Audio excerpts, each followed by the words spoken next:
السلام علیکم ورحمۃ اللہ وبرکاتہ۔ پروگرام مدینہ ثانی اور نظام حکومت میں آپ کا میزبان ڈاکٹر عمر ریاض عباسی آپ کی خدمت میں حاضر ہے۔ آج بات کریں گے مشرق وسطیٰ لہو میں تر۔ اس سے قبل ہم نے دیکھا غزہ کی سچویشن ٹوٹل بلیک آؤٹ ہے، وہاں پہ ایک بلڈ بات کی سی کیفیت ہمیں نظر آتی ہے۔ دنیا کا سب سے بڑا اوپن ایئر پریزن بھی اسے کہہ سکتے ہیں، اور دنیا کا سب سے اوپن ایئر گریو یارڈ۔ اس سے قبل ہم نے اس پہ 3 ایپیسوڈز کی، غزہ پہ ان کے ترجمان یہاں پہ آئے، وہ سچویشن ہمارے سامنے بیان کرتے رہے۔ لاسٹ ایپیسوڈ میں غزہ کے ترجمان جلال الفرا نے 2 چیزیں ڈیمانڈ کی تھی پاکستانیوں سے، ایک کفن، دوسرا پانی۔ تو جب میں نے ان سے پوچھا کہ کفن تو لاشوں کو دفنانے کے لیے، ڈھانپنے کے لیے ہے، تو پانی کس کے لیے؟ انہوں نے کہا پینے کے لیے نہیں مانگ رہے، لاشوں کو غسل دینے کے لیے مانگ رہے ہیں۔ یہ 2 ڈیمانڈز ہر پاکستانی کے دل اور دماغ پہ، شعور پہ ایک دستک ہے، ایک ایسی دستک جو کربناک ہے، وحشتناک ہے۔ ابھی صورتحال لہو میں تر تھی کہ ادھر سے شام میں محاذ کھل گیا، لبنان کھنڈرات کے ڈھیر کا منظر پیش کر رہا ہے۔ ہسٹورک پرسپیکٹیو میں دیکھتے ہیں کہ ملک شام میں ایسا کیوں؟ شام ایک ٹکڑا نہیں ہے، شام ایک پورا ملک ہے جس کے بارے میں احادیث کے اندر واضح بشارات موجود ہیں۔ اسے بابرکت سرزمین قرار دیا گیا۔ اللہ رب العزت نے اگر قرآن مجید میں سورہ انبیاء کو اگر ہم دیکھیں، آپ کے سامنے کوٹ کروں، وَنَجَّيْنَاهُ وَلُوطًا إِلَى الْأَرْضِ الَّتِي بَارَكْنَا فِيهَا لِلْعَالَمِينَ، کہ ہم نے ابراہیم اور لوط کو اس سرزمین میں پناہ دی جسے ہم نے اہل دنیا کے لیے بابرکت بنایا۔ دنیا میں رہنے والے تمام مذاہب کے لیے بابرکت سرزمین ہے، یکساں مقدس ہے۔ تو اللہ تعالیٰ اس کی انکلوسیونیس کی اور ڈائیورس جو کلچر کی طرف اشارہ کر رہا ہے کہ سب کے لیے بابرکت ہے۔ یہاں انبیاء کرام کے نفوس قدسیہ مدفون ہیں۔ اس سرزمین کے لیے آپ صلی اللہ علیہ وسلم نے احادیث میں ہے کہ آپ نے فرمایا اللہم بارک لنا فی یمننا، اللہم بارک لنا فی شامنا، اے اللہ ہمارے یمن میں اور ہمارے شام میں برکت نازل فرما۔ میں درد دل رکھتے ہوئے ہر پاکستانی سے یہ سوال کرتا ہوں کہ جس کے بارے میں قرآن بابرکت کہے، جسے رسول اللہ برکت کی دعائیں دیں، وہ سرزمینی آگ و خون میں تر کیوں ہے؟ اس سرزمین کو آگ میں کیوں جھونکا جا رہا ہے جس کے لیے آپ صلی اللہ علیہ وسلم نے برکت کی دعائیں کی تھی؟ آج یمن کا انفراسٹرکچر تباہ ہے، آج لبنان میں کھنڈرات کا منظر پیش کر رہے ہیں، غزہ جو ہے ٹوٹلی اس کے اندر لاشیں ہیں، جانور نوچ رہے ہیں، اور شام کے اندر جس طرح خون کی ہولی کھیلی جا رہی ہے وہ سب کے سامنے ہے۔ کون ہوگا میڈییٹر؟ کون ہوگا جو اپنی فالٹ لائنز کو، اپنے کانفلکٹس کو مینیج کرے گا؟ کدھر ہے مسلم امہ جو صرف کتابوں کی حد تک ہے لیکن گراؤنڈ میں مسلم ورلڈ 57 اسلامی ممالک نظر آتے ہیں؟ تو مسلم ورلڈ سے امہ ہم کب بنیں گے؟ انہی سارے ایشوز کو لے کے ہمارے ساتھ اسٹوڈیو میں جو مہمان ہیں میں آپ کا تعارف کرواتا چلوں۔ میجر جنرل ریٹائرڈ فاروق بشیر صاحب، چیئرمین تحریک ترقی و کمال، بہت شکریہ سر آپ کی آمد کا۔ اور ہمیں جوائن کیا ہے ماہر بین الاقوامی امور بھی ہیں اور school of politics and international relations, Quaid Azam university میں پروفیسر ہیں، میری مراد پروفیسر ڈاکٹر قندیل عباس صاحب سے۔ ڈاکٹر صاحب آپ کا بھی بہت شکریہ۔ میں صاحب آپ سے شروع کروں گا، فلسطین کے بارے میں جو آپ صلی اللہ علیہ وسلم کی بشارات بھی ہیں، قرآن مجید میں بھی ذکر ہے، میں نے آیت کا سورہ انبیاء کا ذکر کیا جسے اللہ رب العزت نے اہل دنیا کے لیے بابرکت بنایا۔ اہل دنیا میں سارے مذاہب ہیں، چاہے وہ سامی الہامی ہوں، غیر الہامی ہوں، سب کے لیے۔ تو اللہ تو انکلوسیونیس چاہتا ہے ہم سے، تو ہم آپس میں لڑ کے اس سرزمین کو پراگندہ کر رہے ہیں، یہ کیا وجہ ہے؟ بسم اللہ الرحمن الرحیم۔ یہ ایک بڑی ٹریجک سچویشن ہے جو انفولڈ ہو رہی ہے، پہلے غزہ میں ہوئی ہے اور اس کے بعد ابھی تقریباً لاسٹ اکتوبر سے لے کے ابھی تک ہزاروں لوگ شہید ہوئے ہیں۔ آپ نے بتایا کہ ان کو پانی چاہیے لاشیں دھونے کے لیے یا ان کو کرنے کے کفن کے لیے کپڑا چاہیے۔ تو ابھی وہ ٹریجڈی ختم نہیں ہوئی تھی کہ یہ شام میں یہ دوبارہ بغاوت ہو گئی ہے اور باغی گروپ جو وہ آ گئے۔ اس سے پہلے آپ نے امت کا بھی ذکر کیا، تو جہاں تک غزہ کا تعلق ہے وہ تو ہمیں سمجھ آتا ہے کہ اس کے اوپر تو اسرائیل ہے، فرعونیت ہے، انہوں نے حملہ کیا، اور اس سے 2 چیزیں بہت واضح ہوگی کہ امت برائے نام ہے۔ میں پریکٹیکلٹی کی بات کر رہا ہوں کہ 3 خلفاء کے بعد آپس میں لڑائی جھگڑا شروع ہو گیا، اور وہ لڑائی جھگڑا ہوتا رہا ہے، تھرو آؤٹ ہوتا رہا ہے، مسلمان آپس سے لڑتے رہے، اور یہ کوئی خالی دین اسلام کے ساتھ ایسا نہیں ہے، باقی مذاہب بھی آپس میں لڑتے رہے۔ کیتھولک اور پروٹسٹنٹ بھی لڑتے رہے آپس میں. یہ گراؤنڈ ریالٹی رہے. اگر ہم اس کو لیکن ان کو مینیج کیا جاتا مینیج کیا جاتا رہا نا, مینیج کیا جاتا رہا. تو پہلے تو میں یہ کہا تھا کہ جو تو اسرائیل نے کیا وہ تو ایک دو ڈفرینٹ ہوا ہے نا. ٹھیک. ابھی جو پچھلے تقریباً 15 سال سے سیریا میں ہو رہا ہے, یہ تو مسلمان ہی کر رہے ہیں نا, آپس میں لڑ رہے ہیں. وی کین سے کہ بعض سے لوگ ان کو مینیپولیٹ کر رہے ہیں, لیکن لڑ تو آپس میں رہے ہیں, اور لڑا بھی جو رہے ہیں وہ بھی مسلمان ہیں. ان میں جو ایرانین کے انٹرسٹ ہیں, ان میں جو ٹرکی کے انٹرسٹ ہیں, ان میں کرد کے جو اپنے انٹرسٹ ہیں, ان سب کا جب آپس میں کنفلکٹ بنتا ہے تو وہ ایک بیٹل گراؤنڈ بن گیا ہے, جس میں آئی ایس بھی کھڑی ہو جاتی ہے, جس میں اوباما صاحب کے وقت میں بیماری بھی ہو جاتی ہے. تو we provide them a space جس کے اندر وہ منور کرتے ہیں. تو میرے خیال میں جس وقت تک ہم مسلمان ہونے کا ثبوت نہیں دیتے, یونٹی نہیں شو کرتے, اپنے ڈفرینسز کو خود ریزالو نہیں کرتے, تو ہمارے اوپر ایسے برے وقت آتے رہیں گے. ٹھیک ہے.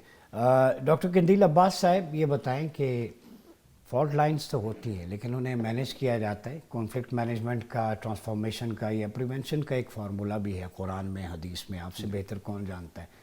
ابھی جو سیریا میں اسپیشلی میں آپ سے پوچھوں گا, جن صاحب نے بھی اشارہ کیا, کیا وہ خوارج کی آئیڈیالوجی ابھی تک, چونکہ حدیث میں تو ہے دجال تک یہ ظاہر ہوتے رہیں گے اور وہ اپنے علاوہ ہر کسی کو کافر سمجھیں گے, ان الحکم الا للہ سے ان کی مراد کچھ اور ہوگی, جو نہروان میں سیدنا علی نے ان کو ایلیمنیٹ کیا تھا, آن ورڈ یہ آ رہی ہے. اور آئسس ایک لیٹسٹ یا ماڈرن فارم ہے خوارج کی, چونکہ یہ لوگ کبھی بھی تل ابیب پہ کسی نے ٹی ٹی پی نے یا بین آؤٹ فٹ نے حملہ نہیں کیا جہاں مسلمان مشکل میں, ہمیشہ مسلمانوں پہ ہی اٹیک ہوتا ہے, امام بارگاہوں پہ, مساجد پہ, مارکیٹس پہ, سافٹ ٹارگٹ ان کے ہوتے ہیں. تو یہ ویو آئیڈیالوجی کی ہے جو وہاں پہ سیریا میں بھی چل رہی ہے, یا کسی اور اینگل سے آپ دیکھتے ہیں؟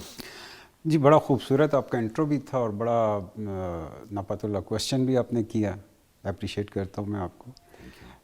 دیکھیے, جو کچھ فلسطین میں ہو رہا ہے اس کو پچھلے 75-76 ایئرس میں اگر ہم انالائز کریں تو بڑا کلیئر ایک چیز نظر آتی ہے کہ انسانیت کی دشمن طاقتیں, میں کہوں گا اس مسلمانوں کا بھی آپ نام نہ بھی لیں, انسانیت کی دشمن طاقتوں نے وہاں پر فلسطینیوں کو اپنے گھروں سے باہر نکالا, ان کے گھروں پہ قبضہ کیا اور دنیا کے سامنے ایک ایسی ایگزامپل سیٹ کی کہ ظلم کی یہ انداز بھی اپنایا جا سکتا ہے. تو فلسطینیوں نے بھی وہاں پہ ایک ایگزامپل سیٹ کی کہ آپ جتنا بھی ظلم کریں گھر نہیں چھوڑیں گے ہم. یعنی انہوں نے اپنے علاقے میں رہ کر ریزسٹنس کی اور 76 یا 77 ایئرس کے اندر انہوں نے دنیا پہ ثابت کیا کہ اگر آپ ریزسٹنس کریں تو جن کو وہ انڈیفیٹیبل پاورز کہتے ہیں ان کو بھی ڈیفیٹ کیا جا سکتا ہے. آپ دیکھیے کہ 7 اکتوبر جو طوفان الاقصی تھا, اس میں جن زائنسٹ ٹیررسٹ کو اریسٹ کیا حماس نے, میں کبھی ان کو شہری نہیں کہوں گا اس لیے کہ وہ سیٹلرز تھے, اور ان سب سیٹلرز کے پاس ویپن تھا, اور یہی سیٹلرز فلسطینیوں کو گھروں سے نکالتے تھے اور مارتے تھے. یعنی ان کا تلوار ہاتھ میں لے کر مسلمانوں کے خلاف جاہریت کر رہے تھے. ان لوگوں کو اریسٹ کر کے وہ اپنے پاس لے گئے, اور انتہائی افسوس سے کہنا پڑے گا کہ دنیا کی عالمی طاقت کا دعویٰ کرنے والے امریکہ کے پریزیڈنٹ نے, ڈونلڈ ٹرمپ جو ابھی الیکٹ ہوئے, کل ایک سٹیٹمنٹ ایسا خوفناک دیا ہے کہ اگر ان گرفتار کیے ہوئے لوگوں کو میرے حلف برداری کی تقریب سے پہلے آزاد نہ کیا گیا تو ہم فلسطین اور لبنان کو جہنم میں تبدیل کر دیں گے. فلسطین اور لبنان کو جہنم میں تبدیل کر دیں گے, یہ ڈونلڈ ٹرمپ کہہ رہے ہیں. اور ڈونلڈ ٹرمپ کے آنے پہ یہاں بھی کوئی خوشیاں منائی خوشیوں کے شادیانے بجا رہے ہیں. جی. تو آپ انٹر لنک کر سکتے ہیں. ایگزیکٹلی. آپ یہ دیکھیں کہ وہ کیا ڈیزائنز لے کے آ رہے ہیں اس ریجن کے بارے میں اور ہم کیا سوچ رہے ہیں. اب اس کا ایک نشانہ آپ کو, جو سوال تھا آپ کا سیریا میں, یعنی تقریباً 14 مہینے سے انہوں نے غزہ میں جنگ کی, لیکن وہ غزہ کو ڈیفیٹ نہیں کر سکے. 60 ڈیز کے اندر حزب اللہ کے سامنے ہاتھ جوڑ کے کھڑے ہو گئے جنگ بندی کے لیے. یعنی انہوں نے خود ریکویسٹ کر کے جنگ بندی کی ہے, کیونکہ لیڈرشپ اسیسینیٹ ہونے کے باوجود. ایگزیکٹلی. یعنی 2006 میں 33 ایئرز کی وار تھی اور 33 ڈیز کی وار تھی, اور 33 دنوں کے بعد انہوں نے ہاتھ جوڑ دیے تھے. اس دفعہ وہ سوچ رہے تھے کہ اب چند ہفتوں میں ان کو ختم کر دیں گے, لیکن انہوں نے دیکھا کہ فرسٹ, سیکنڈ, تھرڈ ٹیئر کی لیڈرشپ ختم کرنے کے باوجود وہ